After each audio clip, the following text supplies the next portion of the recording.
Sapa kita semua Bapak Ibu yang terkasih. Shalom. Shalom. Bagaimana kabarnya Bapak Ibu? Puji Tuhan bisa lewati bersama dengan Tuhan. Luar biasa sepanjang minggu ini Bapak Ibu diberkati oleh Tuhan. Saya mau melihat orang-orang yang diberkati oleh Tuhan. Lambaikan tangannya. Amin. Amin. Oh, baru 4 orang 5. Ayo mana lambaikan tangannya. Oke, ya. Puji Tuhan ya. Kita luar biasa sepanjang minggu ini. Kita percaya bahwasanya Allah turut bekerja dalam segala hal dan akan kebaikan bagi kehidupan kita. Amin. Bapak Ibu, sebelum kita mulai ibadah kita pada pagi hari ini, mari kita tenangkan hati dan pikiran kita. Mari kita bersatu di dalam doa, mari tundukkan kepala kita semua. Bapak yang baik, kami bersyukur, berterima kasih buat kasih setiamu, anugerahmu yang besar dalam hidup kami. Terima kasih buat sepanjang minggu ini Engkau masih menyertai hidup kami. Engkau masih bersama-sama dengan kami Bapa.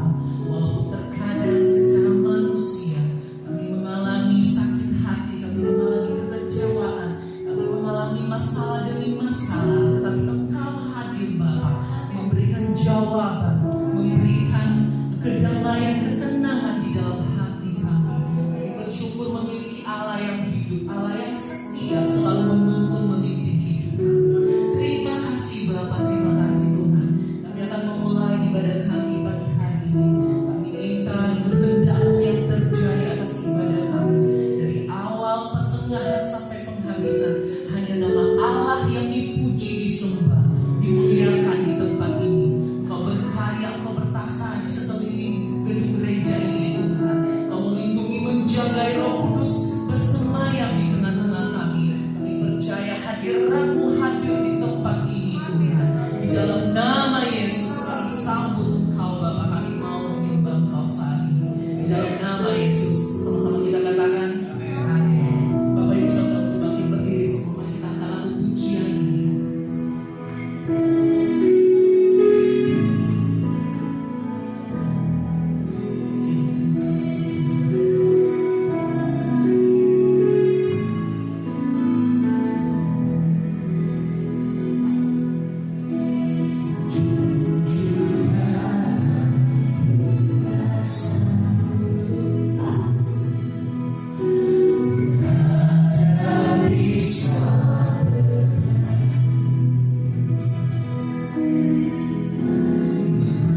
setia Bapa. Engkau tetap setia dalam segala hal. Bahkan walaupun sekalipun kami tidak setia di hadapan-Mu, Engkau tetap setia Bapa. Engkau tetap setia Tuhan. Bahkan berkali-kali pun Tuhan kami jatuh ke dalam jurang, kami jatuh ke dalam dosa, Engkau masih menyelamatkan kami Bapa. Membuktikan Engkau Allah yang penuh kasih dan setia. Terima kasih Tuhan.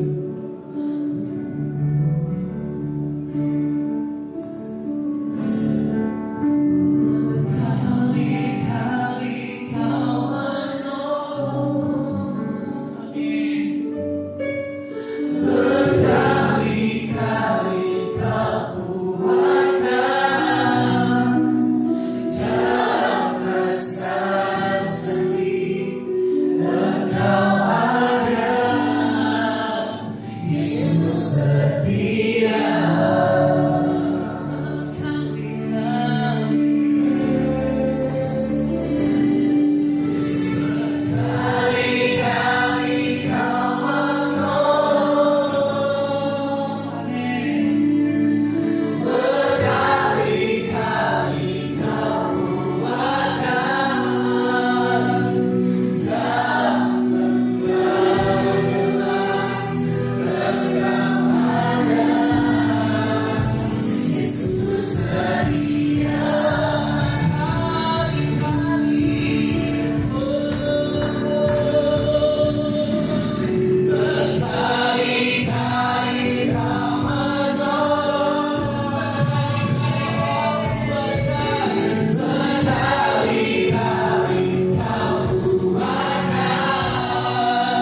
kasih Tuhan, kami mau bersorak, mau memuji Engkau lebih lagi dari dalam hati kami. Dalam nama Yesus, sama-sama kita katakan, amin. Kasih kuatan diri Bapak Ibu.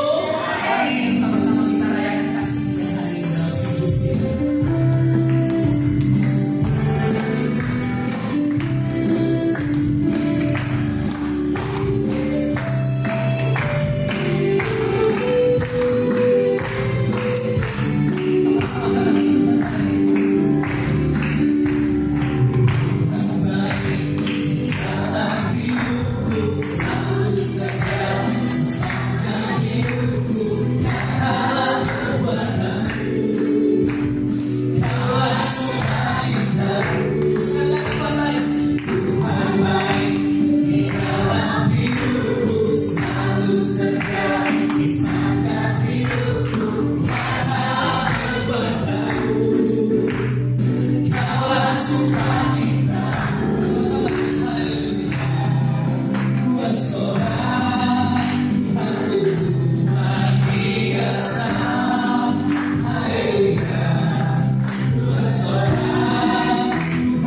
Yesus yang kami sembah, pada siang hari ini kembali kami datang.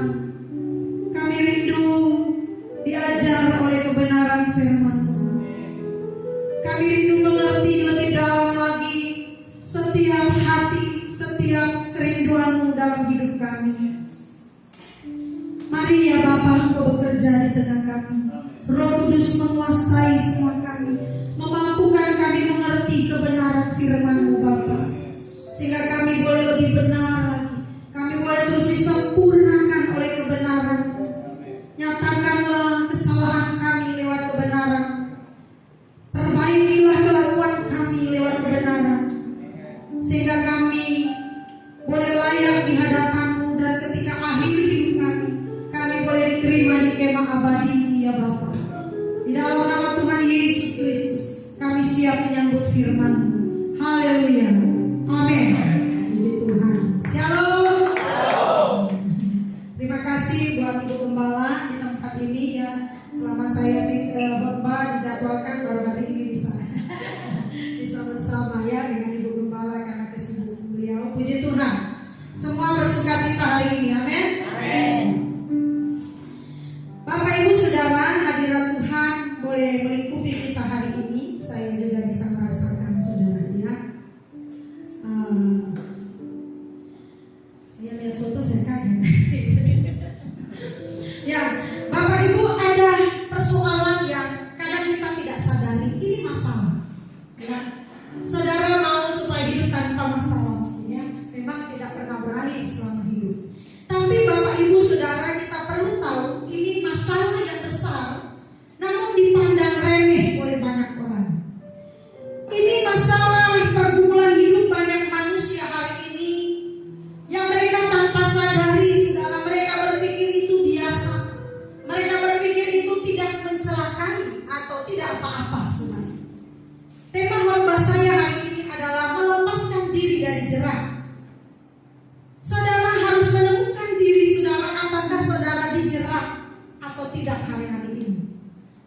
Bisa untuk jemaat dan bisa juga untuk hamba-hamba Tuhan. Jerat ini tidak disadari tapi berbahaya saudara ya. Kita lihat firman Tuhan Matius 6 ayat 24. Matius 6 ayat 24. Firman Tuhan katakan, tak seorang pun dapat mengabdi kepada dua tuan. Karena jika demikian, ia akan membenci yang seorang dan mengasihi yang lain. Atau ia akan setia kepada yang seorang dan tidak mengindahkan yang lain. Kamu tidak dapat mengabdi kepada Allah dan kepada Mammon. Bapak Ibu, kalau ditanya, pilih Tuhan atau setan? Ya iyalah, namanya dibilang setan kan serem ya. Jadi pasti kalau Tuhan pilihannya atau setan, saudara pasti ngomong Tuhan. Tapi kalau dikatakan pilih Tuhan atau Mammon, oh ya Ibu Gembala pasti Tuhan ya kan? Tapi kalau jemaat langsung mikirnya berat juga ini ya. Ya kalau Tuhan atau setan, wih serem kan, langsung Tuhan. Tapi kalau bilang Tuhan atau Mammon, ya pasti orang bilang begini, aduh Mammon butuh juga kan, perlu juga ya. Dan karena kita berpikir kenapa Allah suruh memilih dua ini gitu, Allah atau Mammon. Karena Bapak Ibu Saudara, mungkin kita katakan bahwa kita mencintai Allah, mencintai Yesus, tapi pada kenyataannya kita lebih cinta Mammon. Ya siapa nggak butuh uang, siapa nggak butuh fasilitas, harta dunia, ya kan? Semua mau, gitu. Semua mau meraih itu semua, saudara. Tapi berhati-hatilah, karena jelas firman Tuhan katakan kita tidak bisa menyembah dua Tuhan. Jadi kalau kita mau menyembah Allah, tidak boleh menyembah Mammon. Nah Mammon ini, Bapak Ibu, bisa menjerat kita secara perlahan-lahan. Dari yang kecil nampak biasa, lama-lama kita terjerat. Nah kalau sudah terjerat, saudara, orang sulit melepaskan diri dari jerat itu. Nah ini masalah yang paling besar terjadi bagi umat manusia.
berarti bapak ini dalam keadaan kesulitan.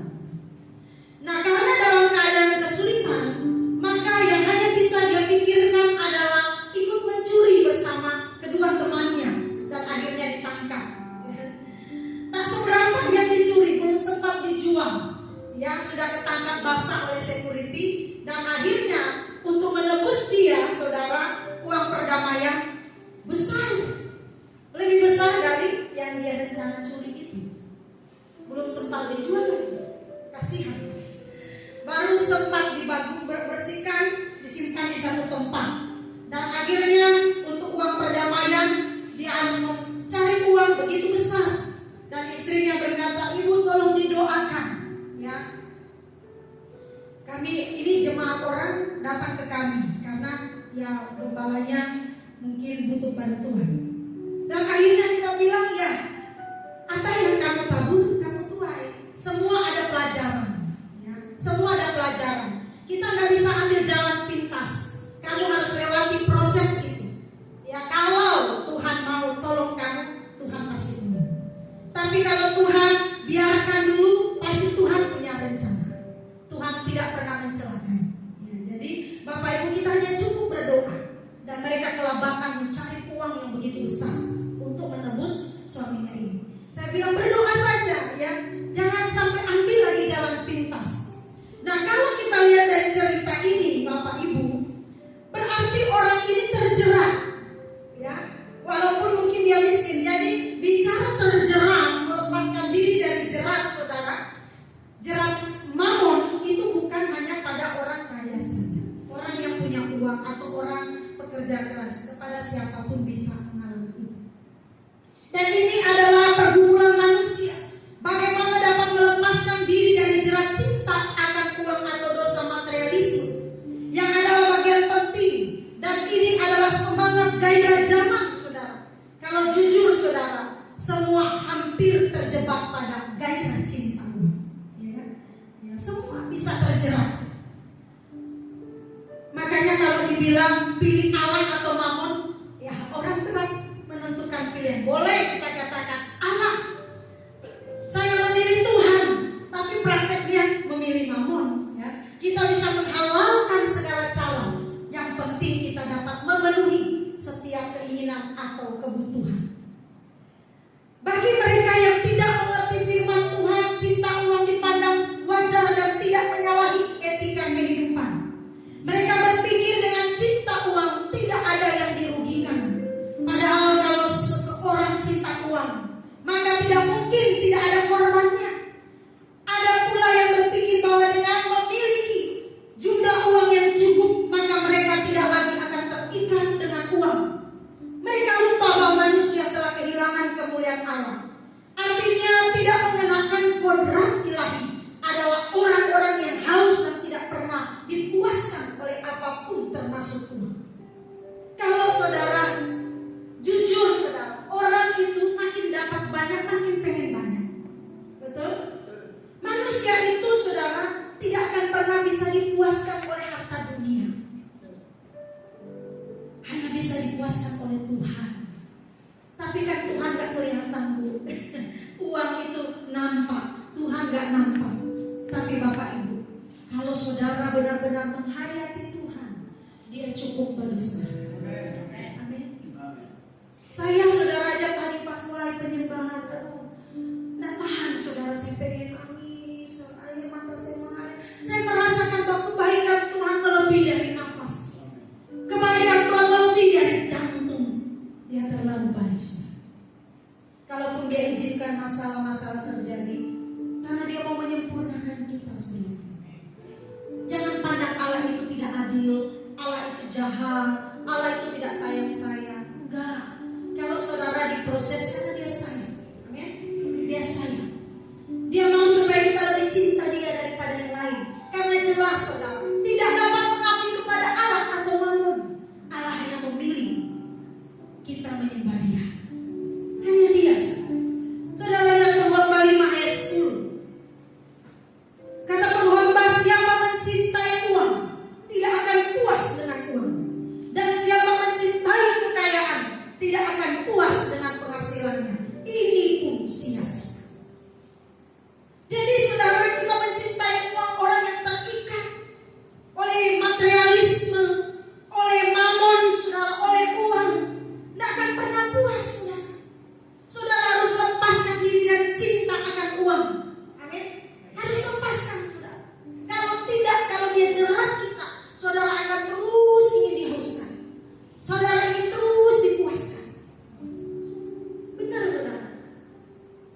pengen satu Tuhan, dikasih satu mau dua. Pengen dua, dikasih dua mau satu. Akan terus begitu. Tapi kalau saudara memiliki Tuhan, saudara mencintai Tuhan, wah saudara akan puas dengan segalanya. Apapun yang saudara miliki, saudara akan puas. Amin. Saya itu lagu lama, ku sungguh puas, puas dengan Yesus. Ku sungguh puas, puas dengannya. Amin. Hanya Dia yang bisa memberi kita kepuasan, bukan uang Bapak Ibu. Asal ada makan cukup. Gimana hari esok? Hari esok urusan Tuhan. Yang penting jangan pemalas. Kita bekerja keras. Karena itu bagian dari tanggung jawab.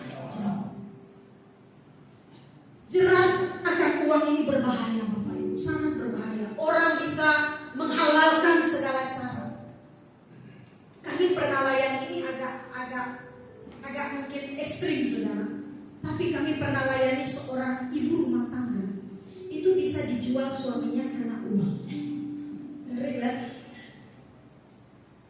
Dia melayani saudara di gereja kami. Tapi saya memang agak rasa kok suaminya cuma security gitu. Tapi kok bisa seperti banyak uang kayak hidup suaminya. Ya kita kan bisa rasa aneh juga ya. Kita tahu bagaimana gaji security. Ya bukan bilang kecil tapi cukuplah, pas-pas lah. Tapi agak mewah gitu hidupnya. Dan satu kali saudara saya berdoa untuk keluarga ini. Waktu dengar khotbah ibunya mungkin gelisah. Akhirnya beberapa bulan kemudian ibunya berjumpa dan dia bilang begini, saya mau terbuka. Gini, saya pikir ini jawaban doa. Saya udah deg-degan juga. Ini ada satu. Dia bilang, Ibu Gembala, tahu gak dari mana kami hidup? Dari suami saya menjual saya. Jadi sebulan sekali saudara, dia harus tidur dengan orang luar di hotel. Dan yang ngantar suaminya. Terima uang, dikasih ke suaminya. Nyata saudara.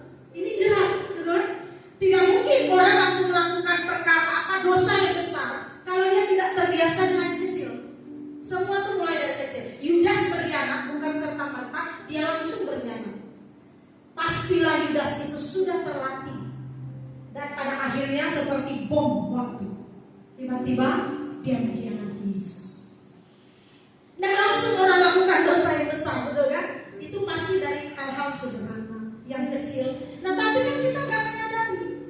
Dosa satu bolehlah, besok jadi dua. Dosa dua cukup, dosa tiga, dosa empat. Kan begitu, dia ngikut terus saudara. Karena manusia tidak pernah bisa dipuaskan. Tidak akan pernah.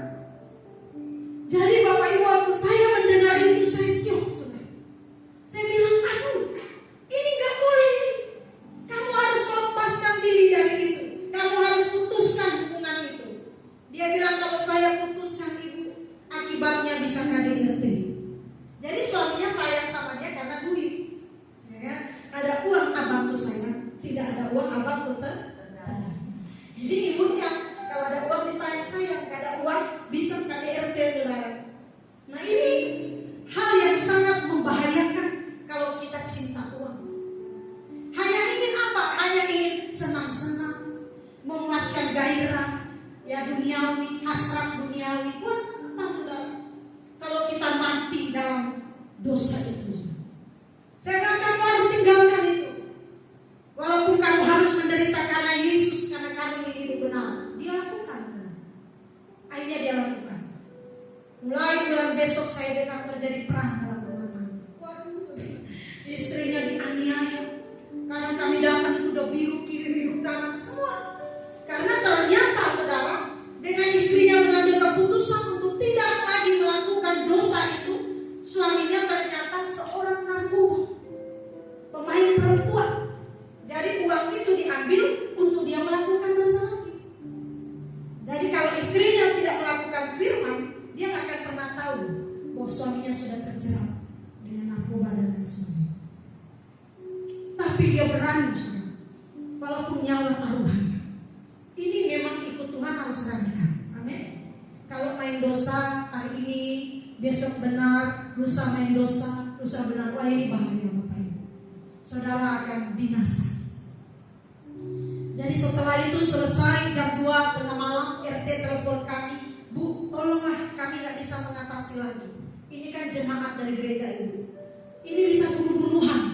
Jam 2 suruh kami datang, benar. Istrinya udah pegang pisau. Ya. Sebelum dia keluar dari rumah ini, dia harus mati di tangan saya.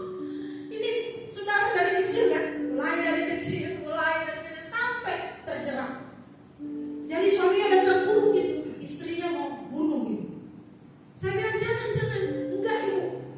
Dia akan tinggalkan saya. Daripada dia tinggalkan saya, sudah puas dengan uang saya. Sebelum dia tinggalkan tempat ini, dia mati di tangan saya. Waduh, saya sudah bingung memegang ada pisang ini kan. Gimana istrinya sudah seperti kerasukan setan. Saya bilang kamu ingat Tuhan. Buat apa kamu melakukan kebenaran kalau akhirnya kamu harus mati sia-sia? Tanggalkan pisau itu. Berdoakan dalam nama Yesus. Peperangan karena bisa kami yang kena karena dia udah kilaf saudara. Dan akhirnya puji Tuhan dia bisa lepaskan pisau itu dan mereka pisah saudara. Ya.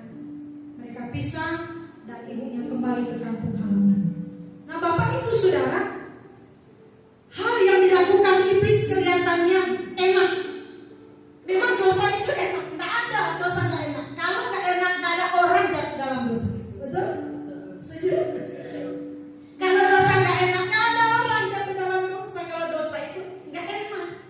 Tapi dosa itu secara mata, kasat mata kelihatan enak, menggiurkan, saudara. Tapi membinasakan ini, saudara. Jerat. Nah kalau kita udah terjerat oleh mammon, oleh uang, maka kita tidak akan pernah bisa mencintai Tuhan. Cinta itu palsu. Ku mau cinta Yesus selamanya. Kalau saudara terjerat, saudara cinta uang, omongan nyanyian itu palsu. Saya tidak benar-benar mencintai. Sama seperti istri dan suami. Suami katakan aku cinta kamu, tapi kalau suami mencintai uang lebih dari istrinya, pasti istri dan kamu gak cinta saya. Karena siang malam yang dipentingkan suami uang. Saudara berpikir mungkin uang ini bisa memuaskan? Enggak, Bapak Ibu. Kita butuh uang, tapi jangan cinta uang. Amin? Jangan, saudara. Karena firman Tuhan katakan siapa mencintai uang tidak akan puas dengan uang. Dan siapa mencintai kekayaan tidak akan puas dengan penghasilannya. Ini pun sia-sia. Sangat bodoh kalau kita berpikir bahwa tidak memiliki masalah berkenaan dengan keuangan. Kalau terpenuhinya apa yang dipandangnya sebagai kebutuhan, maka seseorang tidak terikat lagi oleh uang. Banyak orang berpikir, termasuk sebagian besar Kristen, disebabkan oleh pola pikir manusia modern yang pada umumnya materialistis. Bapak Ibu, ini karena diakibatkan pemahaman yang salah terhadap kebenaran. Saudara harus benar-benar mengerti tentang berkat Tuhan, Bapak Ibu.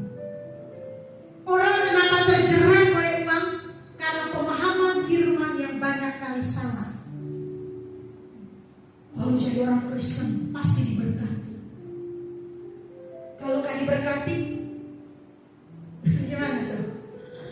Aku diberkati sepanjang hidupku diberkati. Worship leader katakan kurang dengan iman.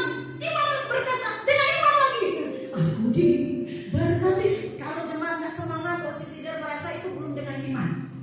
Bersemangat lagi. Aku diberkati. Saudara sudah dengan iman, gitu kan? Karena apa? Aku diberkati Tuhan. Pas pulang di rumah, wah berasnya habis. Kulkasnya kosong. Tapi tadi katanya ngomong dengan iman. Aku diberkati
minta uang. Ya, licik ini hati ya. Harus benar-benar kita perbaiki lewat kebenaran. Bapak Ibu, ini akibat pemahaman yang salah. Maka saudara harus mengerti. Kalau engkau setia dalam perkara yang kecil, maka kamu akan dipercayakan perkara yang besar. Wah, Tuhan, aku mau setia. Dia udah setia dalam perkara kecil. Di gereja dia angkat sampah, gitu kan. Walaupun dia belum dikasih pemain musik, kursi leader, singer, dia tetap setia atur kursi. Kok nggak diangkat-angkat juga, yang kurang ajar di gembala ini. Pilih kasih di gembala. Bapak Ibu pikir cuma saudara yang pernah frustasi. Saya pernah frustasi. Ini kok jemaat begini-begini aja ya? Kok nggak banyak-banyak? Apa saya berdosa gitu ya? Tutup aja kali di gereja. Stres saudara. Ditegur sakit hati keluar. Wah, dikerasin sedikit ngambek tak pelayanan. Waduh, saya bilang gimana ini ya? Selalu Tuhan, kata Tuhan setia dalam perkara yang kecil dipercayakan pada perkara yang besar. Banyak orang kecewa dengan hal itu. Padahal saudara, perkara yang besar itu yang ditinggal langit baru, bumi yang baru, kerajaan surga, itu perkara yang terbesar. Kalau mobil tidak yang terbesar, ya, pesawat bukan yang terbesar. Aduh, semua yang ada di dunia ini perkara yang kecil, saudara. Makanya Tuhan suruh kita perkara yang kecil setia supaya kita bisa dipercayakan hidup yang kekal. Jadi kalau orang berpikir seperti itu, saya sempat begitu, aduh Tuhan, apakah saya melayani Tuhan sia-sia gitu ya? Udah gitu datang lagi bisikan-bisikan dari keluarga, kamu udah susah, keluar aja dari Batam, aduh Tuhan. Tapi akhirnya saya temukan, saudara, bahwa apa yang saya lakukan di dalam Tuhan tidak ada sia-sia. Saya akan diberkati Tuhan di langit baru dan bumi yang baru. Saya nggak perlu mengharapkan kebahagiaan di dunia ini. Kalau saya diberi Tuhan, berarti Tuhan punya tujuan. Tapi kalau saya harus menderita melayani Tuhan, berarti Tuhan juga punya tujuan. Saya berhenti memikirkan itu, saudara. Karena saya tahu kebahagiaan saya sesungguhnya ada di langit baru dan bumi yang baru. Amin. Ya, firman kan sudah jelas, buat apa kau memperoleh seisi dunia kalau kau kehilangan nyawa? Kehilangan nyawa artinya tidak masuk surga. Buat apa saudara senang-senang di dunia, tapi pada akhirnya mati masuk neraka? Kalau boleh senang di dunia, senang di akhirat. Ya, yang benar, kita harus hidup yang benar, saudara. Jadi kita harus punya pemahaman bahwa orang yang diberkati Tuhan itu bukan hanya berbicara materi, tapi berkat Tuhan itu, saudara, adalah hal yang besar yang tidak mampu saudara pahami. Kalau kita bisa makan aja nasi dengan minyak dan garam, tidak ada lagi telur pun tak bisa dibeli. Yang penting ada damai sejahtera. Itu berkat, amin. Daripada makan daging sapi tapi sakitan. Tidak apa-apa. Aduh, saya cuma makan nasi garam pun aku bersyukur memang cuma itu. Aku berdoa di dalam nama Yesus, nasi dan garam terasa seperti makan daging kambing. Amin. Bisa nggak rasa itu? Bisa ya? Bisa, ya mikir aja ya. Itu kambing yang lagi bakar sambil makan. Nikmati hidup ini, saudara. Amin. Ya. Bisa nggak? Oh bisa. Saya udah lewati. Kalau saya nggak lewati, saya nggak ngomong, Bapak Ibu. Akhirnya bisa dilewati. Makanya tadi, apa kabar saudara? Puji Tuhan semua bisa dilewati. Tahun kemarin rasanya mau mati karena kekurangan. Tapi nyatanya hari ini masih. Karena itu intimidasi iblis aja, saudara. Mati dong, mati. Kamu kalau nggak makan lagi daging mati, nggak mati, saudara. Ya. Saya pernah puasa, saudara, 2 hari nggak makan, nggak minum, nggak mati. Saya mau 3 hari, tapi hari kedua saya udah gemetar. Udah, nggak usah munafik gitu. Saya nggak sanggup, saudara. Hari kedua saya tak lupa. Saya bilang, Tuhan ampuni saya, Tuhan. Saya ikat janji lagi nih, Tuhan. Saya nggak sanggup hari kedua. Tapi nggak mati, saudara. Karena apa, Bapak Ibu? Saya ditanya orang rumah, Ibu kenapa belum makan? Saya berpikir supaya nasi cukup, saudara. Saya puasa aja. Jadi mereka bilang, Ibu kok nggak makan? Saya puasa. Padahal begini, saudara, karena bukan cuma saya sama suami di rumah, ada orang yang kami hidupi. Saya pikir, udah, saya lihat tempat, gawat ini, tinggal dikit nasi, udah saya puasa. Puji Tuhan bisa cukup gitu.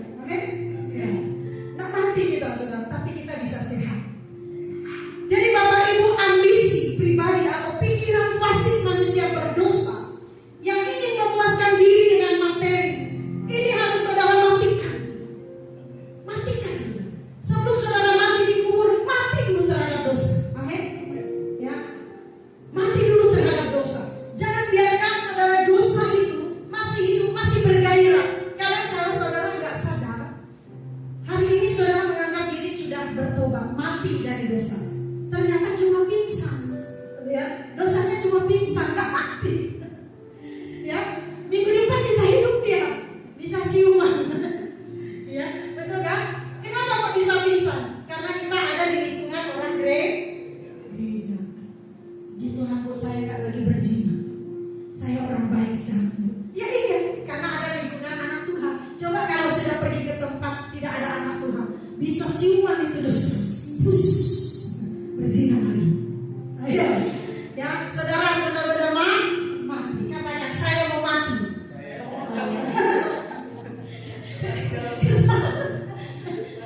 Mati dalam dosa.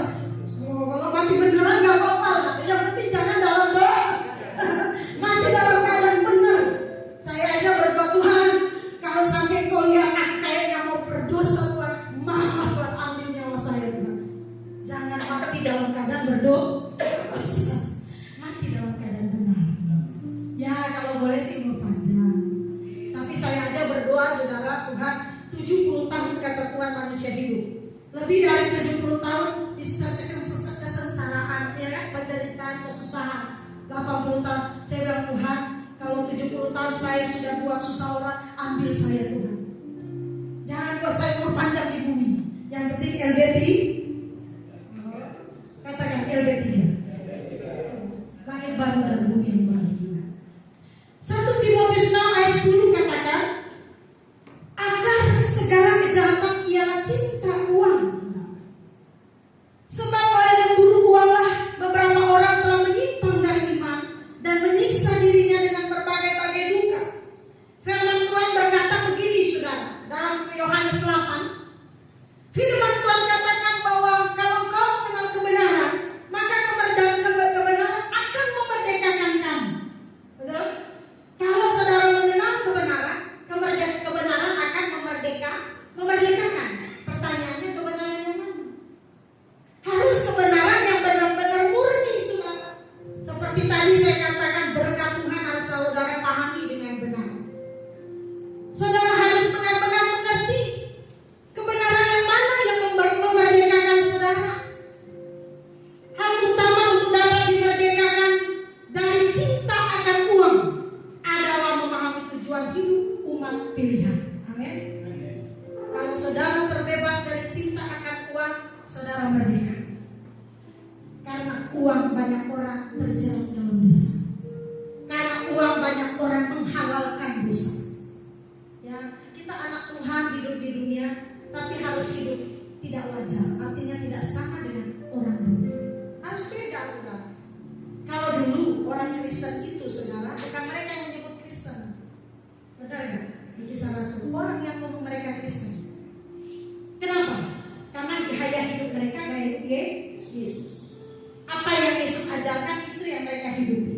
Itu Kristen mula-mula.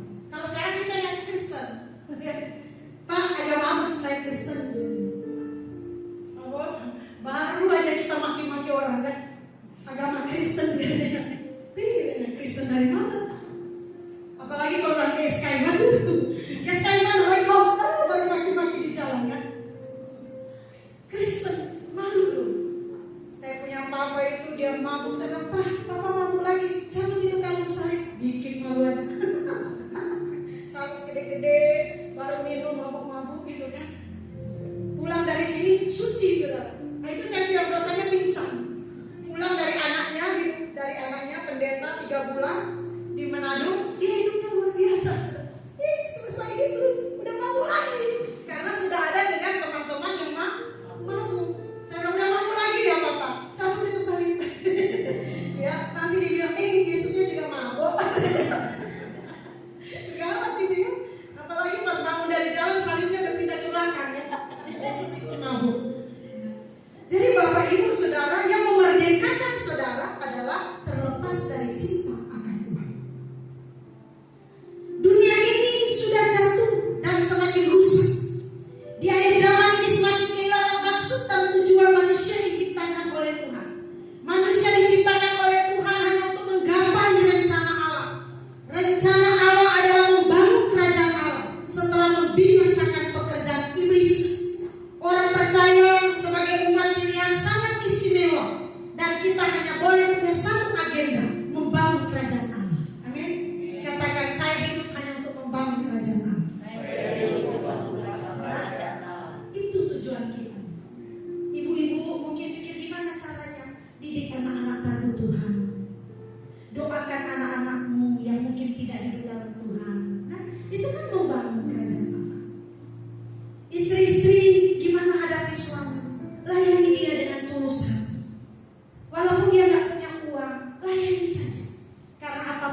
kedaulatan seorang ibu, anak-anak dimenangkan. Bapak Ibu Saudara, biarlah orang mengatakan kita Kristen karena memiliki gaya hidup Yesus. Ini orang Kristen. Saya satu kali saudara, saya mau beli printer. Saya nggak tahu pernah saya cerita atau enggak. Saya mau beli printer di sebuah toko orang China, tapi mereka bukan agama Kristen. Jadi pas lagi beli, saya bilang, Pak, yang layani pegawainya. Saya bilang, saya mau printer yang itu dong. Dia bilang, Bu, harganya sekian. Saya bilang, boleh nggak kurangin dikit? Bagus nggak itu? Ya saya tanya semua. Dia bilang, kenapa Bu? Iya, karena saya ini disumbang orang. Jadi saya mau beli itu sesuai uang yang ada di tangan saya. Gitu. Pokoknya dengar, pokoknya keluar. Maksudnya ibu disumbang orang yang di printer. Iya kok, dia bilang, pasti orang Kristen. Dari mana coba? Dia bisa bilang saya orang Kristen karena dia mendengar ada orang yang memberi buat saya, gift, printer. Saya nggak sebut gereja. Saya bilang saya mau beli printer, saya dikasih berkat oleh orang untuk beli printer. Saya nggak bilang berkat juga, saya disumbang gitu untuk beli printer. Pokoknya kan pasti orang Kristen dia. Kok dia bisa bilang orang Kristen? Karena mereka tahu orang Kristen suka memberi. Amin. Orang Kristen nggak ada yang pelit. Jadi kalau ada yang di sini pelit, bukan orang Kristen. Katakan saya orang Kristen. Jangan bilang saya, tunjuk temannya, kamu orang Kristen. Jadi kalau pelit, malu ngaku orang Kristen. Amin. Saya naik motor, ada satu daerah di Batam, baru keluar diminta uang parkir. Keluar di sana dia lagi minta uang parkir. Mak, mau emosi juga ya. Enggak, saya teman saya marah. Kamu dia marah gitu. Uang parkir udah berapa lo? Saya itu udah 5.000. Saya bilang sama teman, shh. Dia bilang, lu kesel banget sih sama tukang parkir itu. Baru tukang parkir yang marah. Kamu gak kenal ya? Saya pendeta. Waduh, saya langsung lari sih. Udah saya, shh. Maksudnya, saya kan agak jauh. Maksud saya, kayak Kristen loh. Iya, pendeta lagi. Dia sebut lagi namanya. Kamu gak kenal? Saya pendeta. Wah, saya langsung sembunyi. Pura-pura gak kenal. Teman-teman saya, kenapa kamu? 5.000 aja kok ngaku pendeta. Pendeta bukan. Jadi Bapak Ibu kalau pelit bukan orang Kristen. Seperti tadi saya beli printer kan Kristen ya. Karena orang tahu orang Kristen murah hati. 5.000 aja jadi masalah di pasar. Aduh, saya jadi malu. Tapi itu kenyataan saudara ya. Saudara mau hidup seperti Yesus, amin. Yesus murah hati saudara. Ya, kalau ibu gembala itu saudara anak ini lihat saya. Enggak saudara, gembala itu menjaga jiwa kita. Jadi kalau saudara pelit-pelit kalau nggak ditegur ibu gembala tanya ibu sayang-sayang kan. Bisa jadi ibu biarin aja lah. Memang dia dari sono-sononya pelit. Udah biarin aja. Ya, tapi kalau ditegur itu berarti saudara masih disayang. Bapak Ibu, firman Tuhan mau supaya kita kembali kepada manusia yang dirancang semula. Rancangan Allah semula apa? Sempurna seperti Bapa, hidup seperti Yesus. Kita itu dirancang semula itu sempurna, tapi dirusak oleh iblis. Makanya Yesus bukan hanya menyelamatkan dosa kita, tapi mau mengembalikan kita pada rancangan yang semula, sempurna. Memiliki gambar diri, gambar Allah. Makanya Bapak Ibu Saudara, kalau saudara terikat, saudara terjerat oleh mamon, saudara nggak bisa disempurnakan Tuhan. Betul saudara. Coba saudara lihat, orang yang terjerat oleh uang tidak bisa diajak pulang ke surga. Susah. Ya Bu? Iya, seperti unta masuk lubang jarum lebih mudah daripada seorang kaya masuk surga. Sulit. Guru, kalau begitu siapa yang bisa diselamatkan? Bingung deh. Kalau begini susahnya, tapi Tuhan bilang bagi Allah tidak ada yang mustahil. Kalau saudara mau sungguh-sungguh pasti bisa. Jadi kita itu mau disempurnakan. Jadi kalau saudara terjerat oleh uang, saudara nggak bisa disempurnakan. Saudara nggak bisa diajak pulang ke surga. Ketika iblis memberontak melawan Allah saudara, maka Allah bisa saja membinasakan iblis saudara.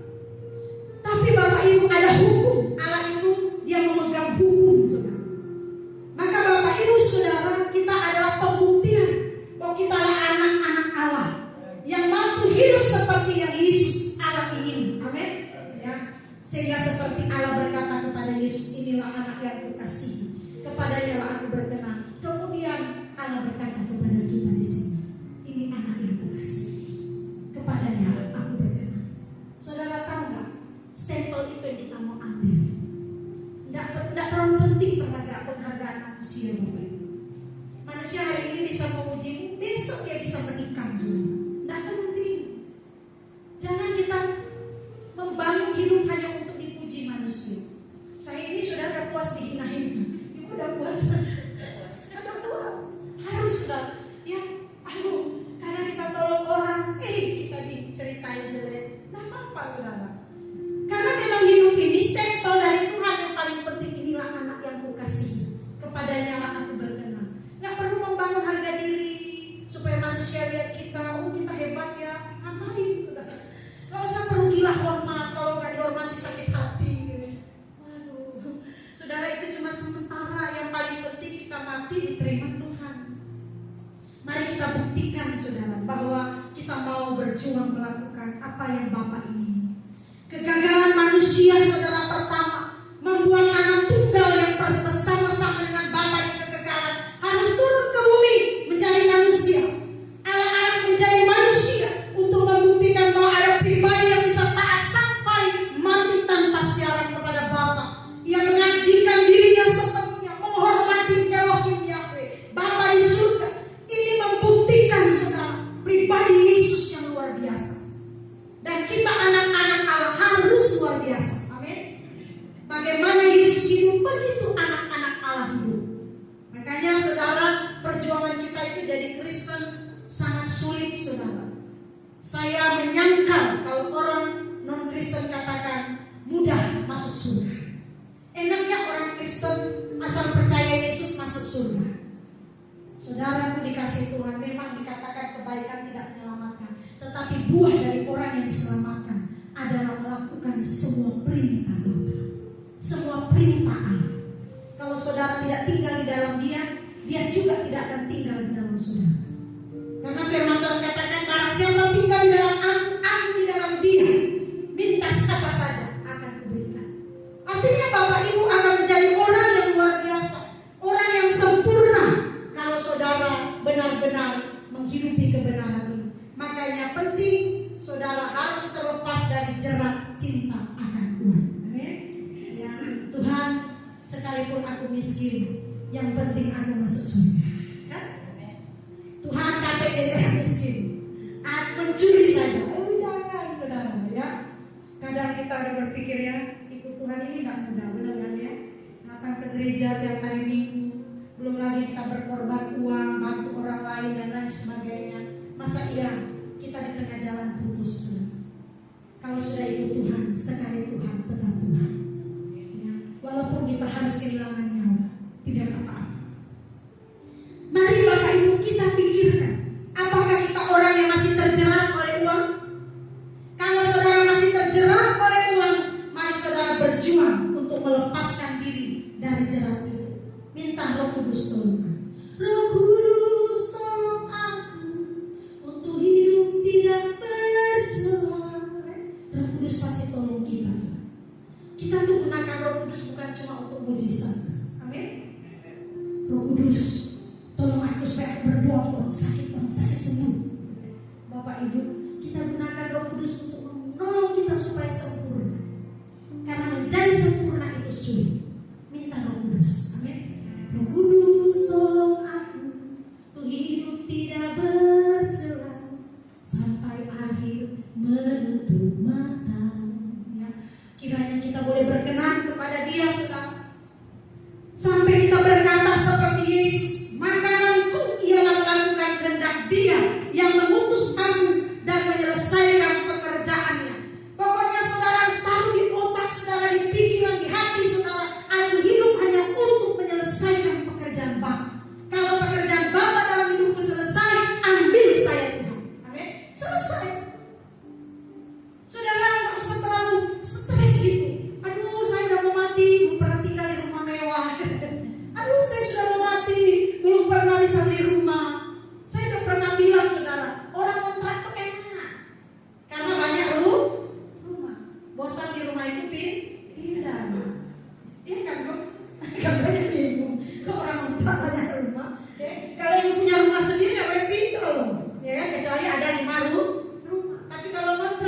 bosan kita pindah.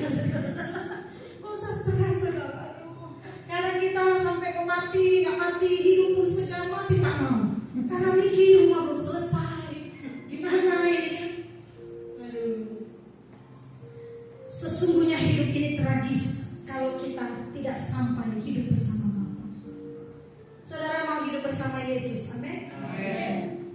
Dari sekarang mau mati kan? Takut ya, belum nikah ya? Ya, takut juga dia mati ya, belum nikah. Enggak, bercanda. Ya, kalaupun mati belum nikah ya udah puji Tuhan ya. Ya.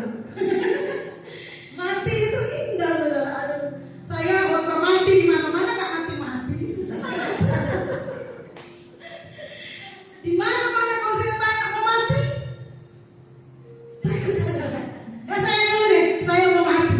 Mati dulu terhadap dosa, kan? Ya. Pikiran perasaan kita harus memang seperti Yesus, seperti yang Allah mau. Prinsip hidupnya seperti Yesus. Makananku ialah melakukan kehendak Dia yang mengutus aku dan menyelesaikan. Jika ini menjadi tujuan hidup saudara selama menumpang hidup di bumi, maka itu luar biasa. Wah, ini orang-orang ini gampang dibawa pulang. Nanti Ibu Gembala sering-seringlah ajak mau pulang. Kalau ada yang bilang belum, ada masih terjerat. Masih terjerat oleh cinta. Kalau orang bilang siapa mau pulang, saya mau. Ya, oke. Kita berdoa supaya satu kereta, ya kan? Yerusalem, kota mulia, hatiku rindu ke sana. Oh Yerusalem, kota mulia, hatiku rindu ke sana. Tak lama lagi, tak lama lagi, Tuhanku datanglah, bawa saya masuk sana. Saudara mau pulang? Harus. Jadi kalau saudara lagi berkhotbah, ada orang yang harus perlu itu, saya harus tolong dia, saya mau pulang. Iya. Tujuannya mau pulang. Saya tanya sini yang merantau mana? Ada yang merantau? Mau pulang? Ya saya yang merantau ini orang Manado pengen. Satu kali saya bilang sama suami, udah lama loh saya merantau. Pengen gitu di kampung halaman bangun gereja sambil bertani. Gitu. Ada rasa rindu itu kata suami. Kamu dari kecil gak biasa bertani, kok pengen pulang bertani. Tapi ada kerinduan karena saya ingat gitu dulu di Manado itu di kebun sama orang tua, mau pulang singkong, makan. Jadi ada kerinduan saudara. Sekarang kok kayaknya makin bising gitu hidup di kota, pengen ketenangan gitu. Satu sama suami saya bilang udahlah, pikir aja pulang ke surga. Bukan pikir pulang kampung. Jadi dia yang dia juga hari-hari kamu mikir pulang kampung. Udah mikir aja kita mau pulang surga. Iya juga, karena kita warga negara kerajaan. Jadi berbuat baik karena saya mau pulang. Siapa tahu besok saya pulang. Amin. Saya mau ke gereja, ayo mah gereja. Iya deh, siapa tahu hari ini terakhir. Jadi lagi sungguh-sungguh. Ya, siapa namanya? Wawan. Wah, pimpin pujian. Iya bu, siap bu. Pantang menyerah. Siapa tahu di sini. Ya ibu bersemangat. Haleluya. Karena takutnya hari itu terakhir. Kita harus berpikir gitu saudara. Jangan masih ada hari esok. Masih bisa lah minggu depan. Enggak. Siapa yang tahu hari hidup manusia? Tidak ada yang tahu. Maka saya mengajak Bapak Ibu, jangan cinta uang. Cintai Dia segenap hidupmu, segenap kekuatanmu, segenap akal budimu. Beri dirimu diproses jadi sempurna. Kembali pada rancangan seperti Yesus, berkelakuan seperti Yesus, berkodrat ilahi. Maka Bapak Ibu Saudara, kalau saudara tidak lagi cinta uang, tidak terjerat, tidak terikat oleh uang, saya percaya saudara orang-orang yang tidak takut pulang. Karena hidupmu hanya untuk menyelesaikan pekerjaan Bapak. Cuma itu. Selesai itu aku mau pulang. Haleluya. Saudara bisa mengerti? Amin. Mulai dari sini Ibu Gembala lihat semua cuma bersemangat. Karena takutnya besok bersemangat saudara. Wah, antusias. Karena siapa yang tahu hari ini hari yang terakhir. Ku mengasihi Tuhan bukan hanya dengan kata-kata. Mari kita angkat pujian ini. Cukup aku, cukup nyanyian mengungkapkan kasih-Mu Tuhan. Si langsung tidak boleh mampu, kita akan akhiri. Mari kita bangkit. Mengasihi Yesus dengan diri dan segala hidupku. Walaupun ku tahu ku tak mampu, walaupun ku tahu tak mampu bagiku membalas kasih-Mu. Selagi ku mengasihi Tuhan, mengasihi Yesus. Amin. Bukan hanya dengan kata-kata, tak cukup kataku, tak cukup nyanyian mengungkapkan kasih-Mu Tuhan. Ku mengasihi, katakanlah mengasihi Yesus. Haleluya. Dengan diri dan segala hidupku.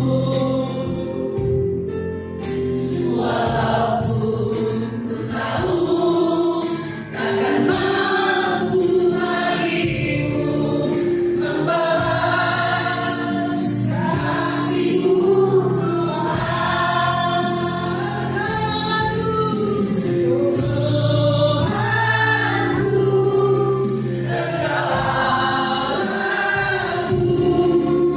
Aku bercinta hanyalah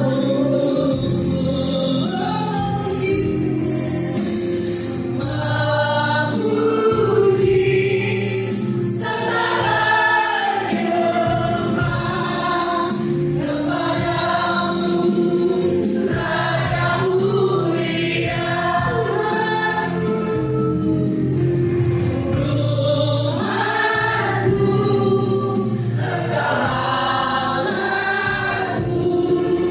Aku bercinta hanyalah-Mu.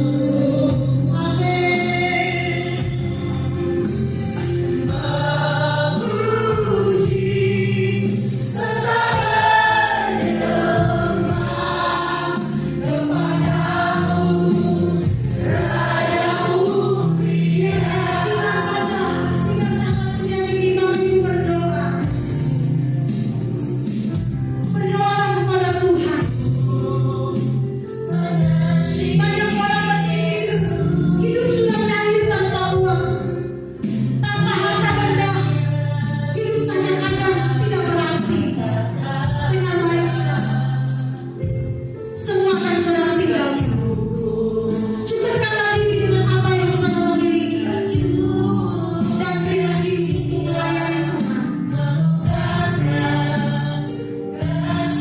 Cintai Dia lebih dari apa. Tuhan, terima kasih. Dalam beberapa di jemaat sekali lagi ada orang-orang yang tidak terikat oleh uang, terikat mencintai Engkau lebih dari apapun, sehingga mereka rela berkorban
Tuhan ya Bapa.